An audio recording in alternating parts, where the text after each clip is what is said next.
देखिए, एक्सटेंसिव और intensive property क्या होता है, इसको समझने से पहले हम एग्जांपल दे रहे हैं ताकि तुरंत चीजें समझ में आ जाएगी आपके पास।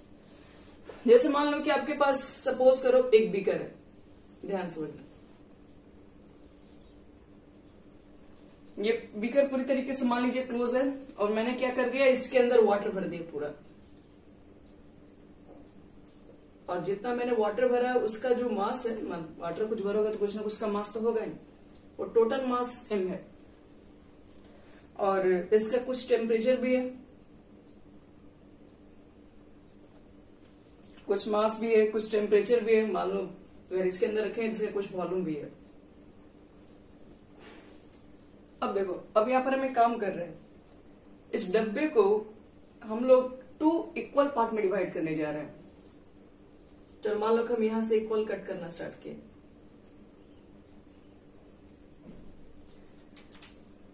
मान लो कि यहां से अगर हम लोग कट कर दिए इक्वली, ये 2 पार्ट में इक्वल डिवाइड हो गया।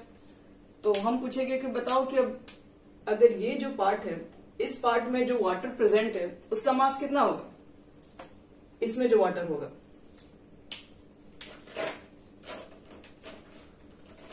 कितना होना चाहिए, तो सिंपल क्वेश्चन है ना। पूरा मास m था, हाफ डिवाइडेड है तो ये m/2 ही ना होगा।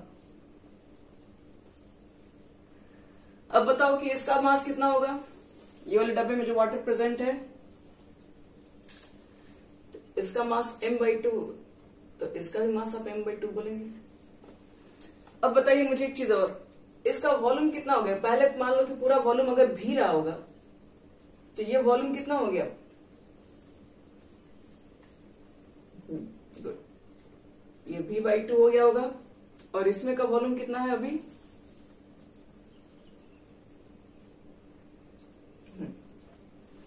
इस वाले में वाटर में जो टेम्परेचर है वो कितना है,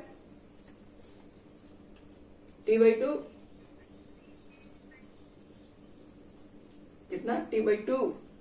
और इस वाले में जो टेम्परेचर है कितना होगा, बोलो।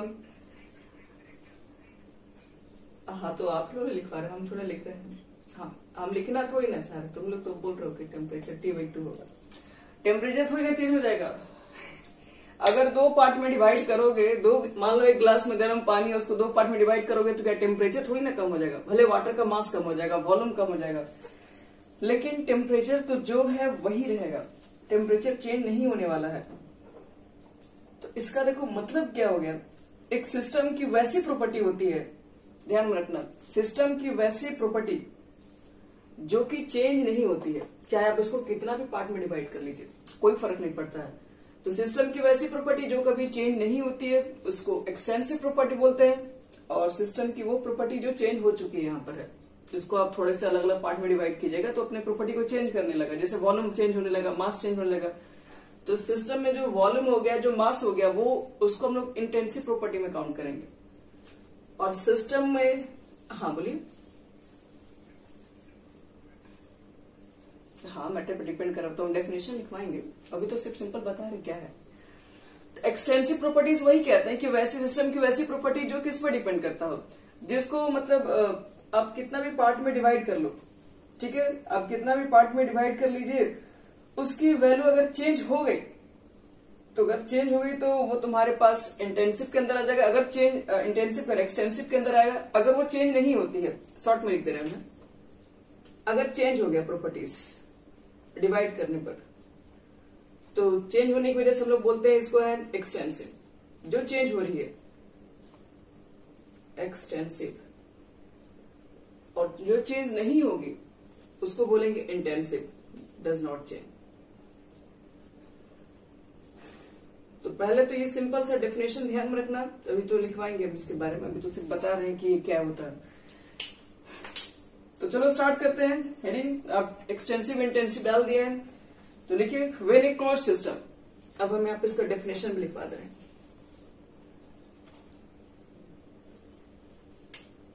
लिखो when A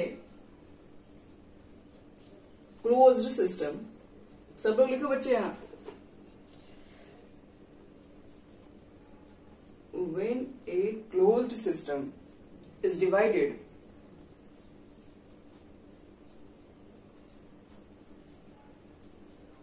when a closed system is divided into two or more parts, then the properties whose value change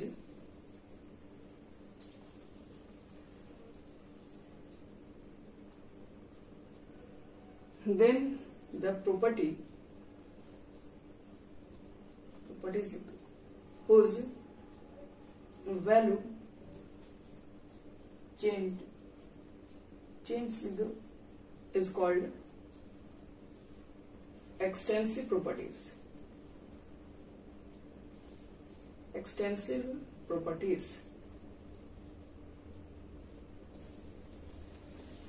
अगर आपके पास कोई क्लोज सिस्टम है, उसको दो या दो से ज्यादा पार्ट में अगर डिवाइड करते हो, डिवाइड करने से अगर सिस्टम की कुछ प्रॉपर्टीज चेंज होती है तो वो एक्सटेंसिव है. एंड दोज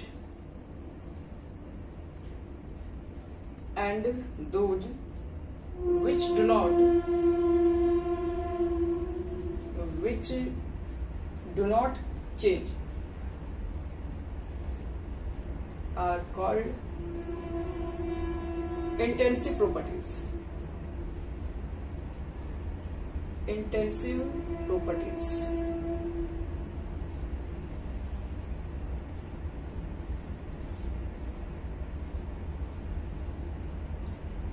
ये तो सबसे शॉर्टकट डिफिनेशन है मेरी तरफ से.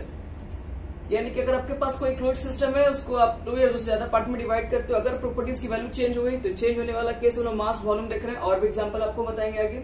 और जो प्रॉपर्टीज की वैल्यू चेंज नहीं होगी वो आपके पास इंटेंसिव है, जैसे कि टेम्परेचर दोनों ही कंडीशन में सेम रहेगा. अब देखो थोड़ा बहुत बुक के डेफिनेशन के ऊपर बात करें. बुक में कैसे इसकी डेफिनेशन लिखी है, इसको मिटा रहे.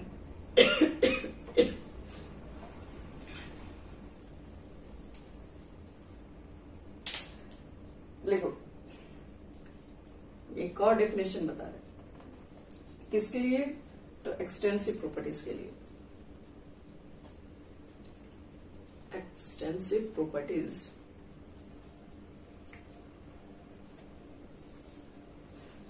लिखो तो द मेजरेबल प्रॉपर्टीज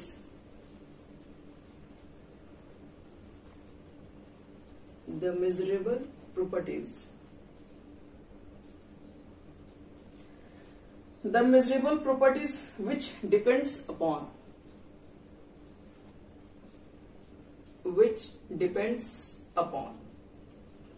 किस पे डिपेंड करेगा, तो size of system and amount of matter. Size of system and amount of matter.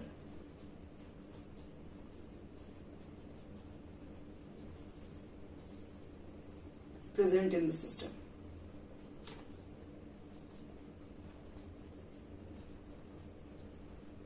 बस एक्सटेंसिव प्रॉपर्टीज का मतलब ये भी होता है कि वैसी कोई भी मेजरेबल प्रॉपर्टी जो कि डिपेंड करता है कि आप साइज ऑफ सिस्टम क्या लिए हुए हैं और उसमें कितना मैटर प्रेजेंट है. अगर ये सब चीज पे भी डिपेंड करती हो तो वो उसको एक्सटेंसिव प्रॉपर्टी बोलते हैं, और इसका इंटेंसिव जस्ट अपोजिट हो जाएगा. तो चलो एग्जांपल्स देखते हैं इसके अंदर है. एग्जांपल इसमें क्या क्या ले सकते हैं. इंटेंसिव वही करना है जहां डिपेंड अपॉन लिखा है वहां पर डज नॉट डिपेंड कर दीजिएगा. देखो इसका एग्जांपल बहुत इंपॉर्टेंट है, इसी एग्जांपल को हम लोग बार बार जरूरत पड़ने वाली है. जैसे एग्जांपल में लिखिए, फॉर एग्जांपल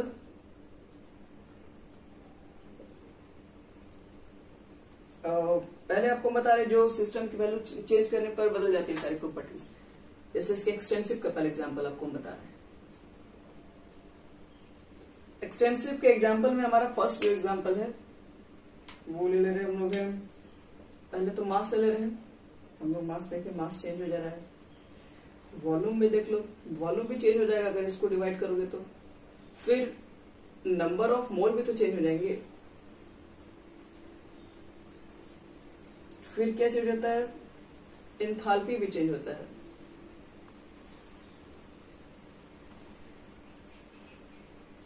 ये पढ़ोगे पर चैप्टर में यही सब तो पढ़ना है. एंथैल्पी हीट कंटेंट होता है. इंटरनल एनर्जी भी चेंज होता है. Mass, volume, number of moles, enthalpy, internal energy, entropy हाँ बोलो। डेंसिटी के बारे में हम आगे भी बताने जा रहे हैं। इंटरनल एनर्जी, फिर से एंट्रोपी, हाँ हीट कैपेसिटी भी होता है।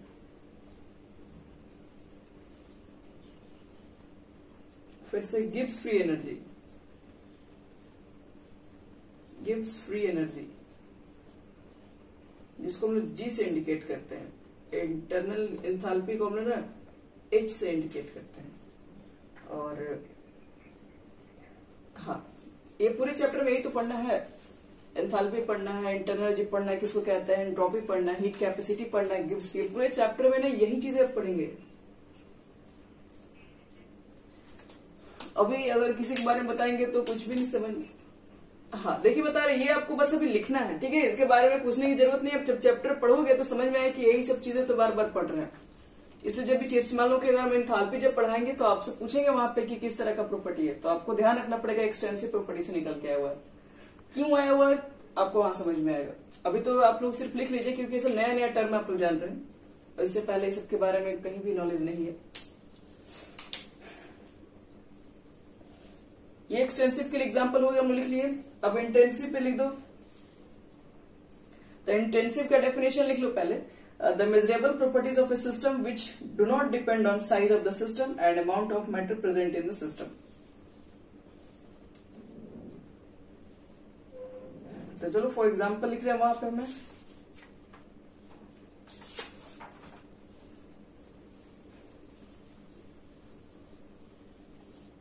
चलो डेफिनेशन लिख लेना आप लोग खुद से। The measurable properties of a system which do not depend on size of the system and amount of the matter present in the system। यहां तक लिख लो। उसके बाद आप एग्जाम्पल करते हैं इसके अंदर, कौन कौन से एग्जाम्पल।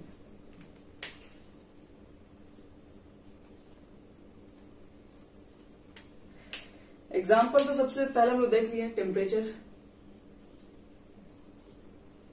Next molarity. मोलारिटी तो हमें मालूम चल गया। अब क्या हम लोग चेक करेंगे, अब हमारे पास होता है specific heat capacity. Specific heat capacity जैसे मोलारिटी का मतलब होता है कि 1 लीटर के सॉल्यूशन में कितने मोल्स प्रेजेंट है, उसको मोलारिटी कहते हैं।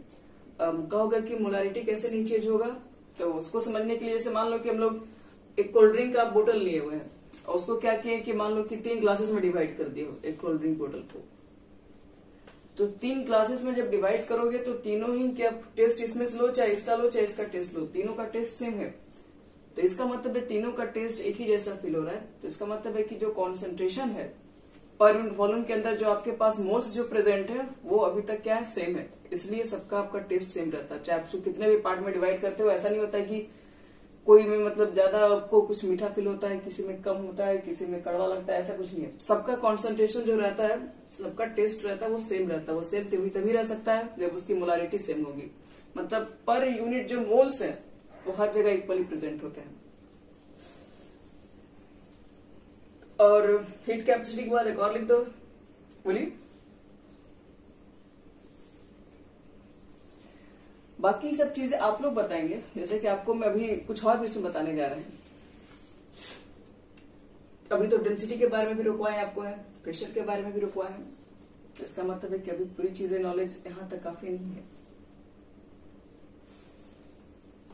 चलो यहां तक पे लिख लो। अब हम लोग क्या करेंगे, अब कुछ इसमें इंपॉर्टेंट बातों को बताने जा रहे हैं जो कि बाकी चीजों का डिसीजन कहां से लेंगे, वहीं से लेंगे। क्योंकि छोटी छोटी चीजें तो हमको देख के समझ में आ जाएंगी, लेकिन बहुत सी बड़ी बड़ी बातें होंगी जो हम लोग को क्लियर ही नहीं होंगी कि ये है क्या, ये एक्सटेंसिव है या इंटेंसिव है। तो उसको समझने के लिए आपको कुछ हम बता रहे हैं, एक आइडिया भी दे रहे हैं कैसे उसको पहचानते हैं। इसको मिटा रहे हैं। एक्सटेंसिव प्रॉपर्टीज हो गया कंप्लीट। एक्सटेंसिव क्या था, तो वैसी प्रॉपर्टीज हम लोग बोलते हैं जो मेजरेबल प्रॉपर्टी है, जो कि डिपेंड करता है सिस्टम के साइज के ऊपर और अमाउंट ऑफ मैटर के ऊपर। या फिर ऐसे बोल सकते हैं कि एक आपके पास अगर क्लोज सिस्टम है, उसको 2 और मोर पार्ट में डिवाइड करें तो सिस्टम की प्रॉपर्टीज की वैल्यू अगर चेंज नहीं है तो वो एक्सटेंसिव प्रॉपर्टी कहलाएंगे। चलो बहुत सारी चीजों को थोड़ा सा मेजर करना है कि एक्सटेंसिव है इंटेंसिव है, थोड़ा मेहनत करना पड़ता है इसके अंदर है। तो कुछ इंपॉर्टेंट हम आपको नोट्स बता रहे हैं, लिखे नहीं। important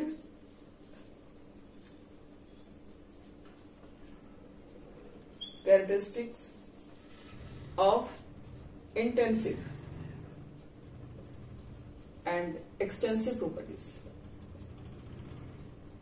Extensive properties.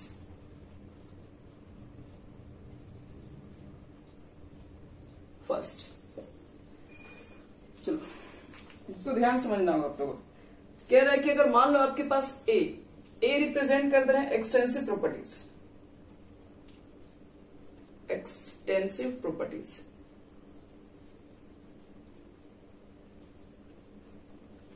मान लो कि ए अगर रिप्रेजेंट किया हुआ एक्सटेंसिव प्रॉपर्टीज से बी, सॉरी बी अगर हम रिप्रेजेंट कर दे रहे हैं, ये भी एक्सटेंसिव प्रॉपर्टीज है, एक्सटेंसिव प्रॉपर्टीज। तो ए एक्सटेंसिव है, आपका बी भी एक्सटेंसिव है। अब इसको समझना ध्यान से। अगर ए एक्सटेंसिव है, बी एक्सटेंसिव है, तो हमेशा याद रखना कि जो ए बाई बी का रेशियो आएगा, मतलब एक्सटेंसिव बाई एक्सटेंसिव आएगा, चाहे डीए बाई डीबी आएगा। डीए बाई डीबी का मतलब है small change in A, small change in B. जो रेशियो आपका रहेगा वो क्या होगा हमेशा, वो हमेशा आपके पास एक इंटेंसिव प्रॉपर्टी आएगा।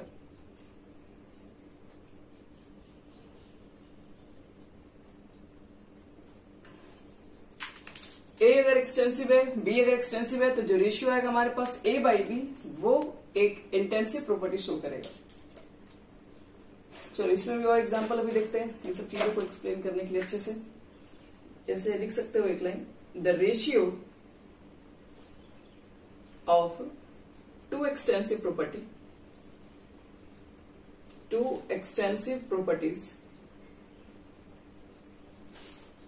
is always intensive properties, is always intensive property। अगर दो एक्सटेंसिव प्रॉपर्टीज का रेशियो लेंगे तो वो हमेशा एक इंटेंसिव प्रॉपर्टीज बनेगा। एग्जांपल देखिए, बताइए तो मोलरिटी क्या बताते हैं अभी जस्ट, एक्सटेंसिव है या इंटेंसिव है?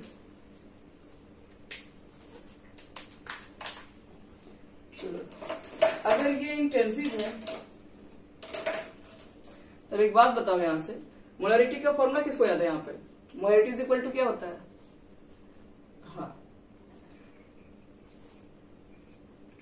N by B.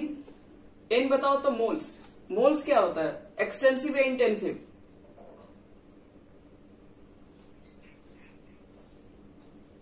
हाँ, शॉर्ट में लिख रहे हैं एक्सटेंसिव है। और वॉल्यूम, वॉल्यूम क्या बताया? तो एक्सटेंसिव बाई एक्सटेंसिव आ गया ना, मोलारिटी खुद एक इंटेंसिव होता है।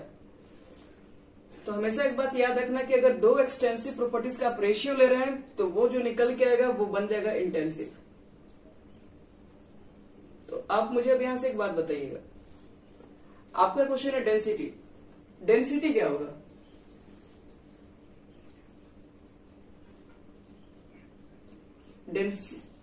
डेंसिटी पहले इक्वल टू क्या होता है बताओ? मास बटे में मास क्या होता है?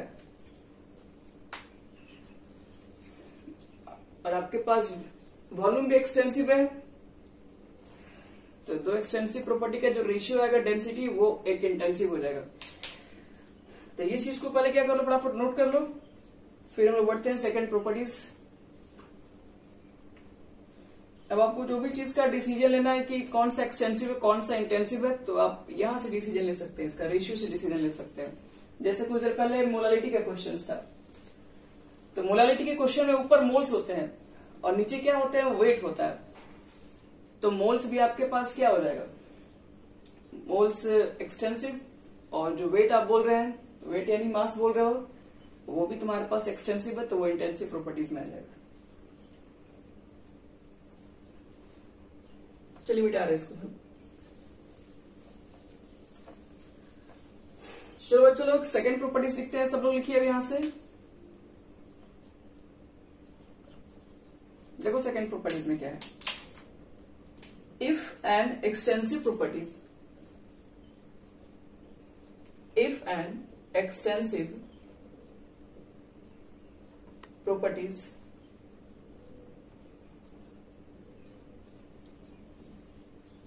an extensive properties is represented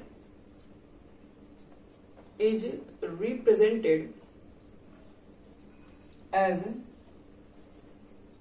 per unit mass, per unit mole, per unit moles, चाहे मास से रिप्रेजेंट किया जाए, चाहे मोल से रिप्रेजेंट किया जाए, या फिर वॉल्यूम से, per unit volume, it becomes intensive properties. It becomes intensive properties.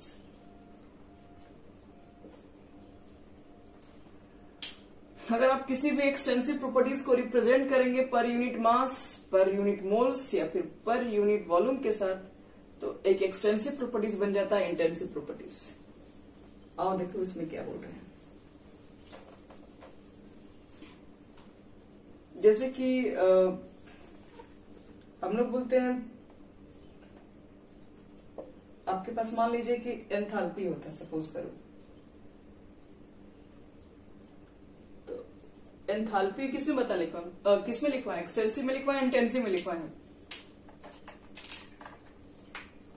तो एंथैल्पी में कोई दो शक नहीं है, ये एक्सटेंसिव प्रॉपर्टी ही है। एंथैल्पी एक एक्सटेंसिव प्रॉपर्टी होगा, ठीक है। लेकिन अगर आपसे क्वेश्चन में एंथैल्पी जगह पूछ देता है मोलर एंथैल्पी, मोलर एंथैल्पी का मतलब हो गया कि एंथैल्पी पर यूनिट मोल, उसको बोलते हैं मोलर एंथैल्पी। तो ये एक्सटेंसिव नहीं होगा। क्यों नहीं होगा, अभी समझिए ध्यान से।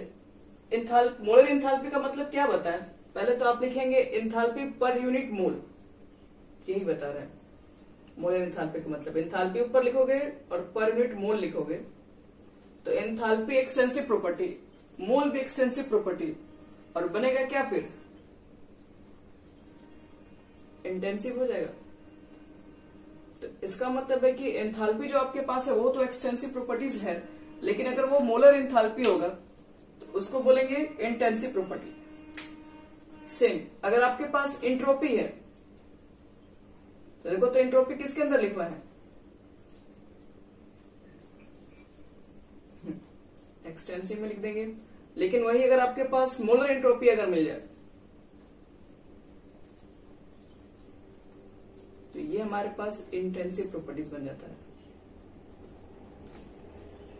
इसी तरीके से और भी एक गिब्स फ्री एनर्जी भी मिलता है हम लोग को है, ये तीनों के बारे में बहुत पढ़ना है।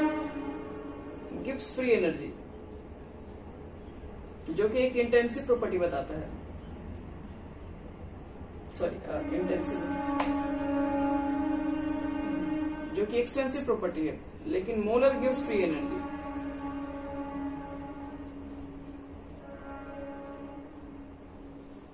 मोलर गिव्स फ्री एनर्जी, ये जो हमारा प्रॉपर्टी होगा वो इंटेंसिव होगा। तो इस चीज को ध्यान में रखना होगा तुम लोग को। जो हीट कैपेसिटी आपके पास होता है, ध्यान रखिएगा, हीट कैपेसिटी किसके अंदर लिखवा है? एक्सटेंसिव। हमको इसके ऊपर ही बता दे रहे, पहले ये नोट कर लो यहां तक, उसके बाद